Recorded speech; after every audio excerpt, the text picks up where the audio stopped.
Hey guys, അങ്ങനെ ദേ അടുത്തൊരു 3D illusion ആർട്ടായിട്ടാണ് ഞാൻ വന്നിരിക്കുന്നത്. ഇത് കണ്ടിട്ട് നിങ്ങൾ പറയണം ഇത് 3D ആയോ അത് 3G ആയോ എന്ന്.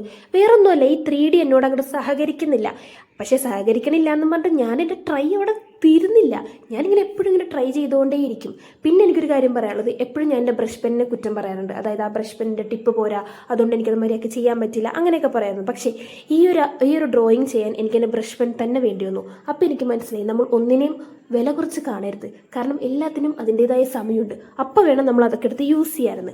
അപ്പോൾ ഇവിടം വരെ ഏകദേശം എല്ലാം ഓക്കെ ആയിരുന്നു. പിന്നെ ഞാൻ പുതിയ ബ്രഷല്ല പെൻസിൽ സെറ്റ് വാങ്ങിയിട്ടുണ്ട്. ഇത് നമ്മുടെ ഷെയ്ഡിങ് അനുസരിച്ച് HB 2B 4B അങ്ങനെയുള്ളത്. അപ്പോൾ ഞാൻ കൂടുതലും ഷെയ്ഡിങ്ങിന് വേണ്ടി വാങ്ങിച്ചതാണ്.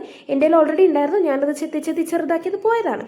പിന്നെ ഈ ടിഷ്യൂ പേപ്പർ വെച്ച് നമ്മളിങ്ങനെ ബ്ലെൻഡ് ചെയ്ത് കൊടുക്കുമ്പോഴത്തേക്കും ആ ഒരു ഷെയ്ഡിങ് നമുക്ക് കിട്ടും. ഈ ഒരു ഗ്ലേസിങ് എഫക്റ്റ് വരുന്നത് എൻ്റെ ലൈറ്റ് അവിടെ നിന്ന് അടിക്കുന്നതുകൊണ്ടാണ്. അപ്പോൾ ഇത് കണ്ടിട്ട് നിങ്ങൾ പറയണത് 3D ആയോ എന്ന് എന്തായാലും കമൻറ്റിൽ പറയാം. പിന്നെ വീഡിയോ ഇഷ്ടപ്പെട്ടെങ്കിൽ സബ്സ്ക്രൈബ് ചെയ്യാൻ മറക്കണ്ട, ലൈക്കും മറക്കണ്ട.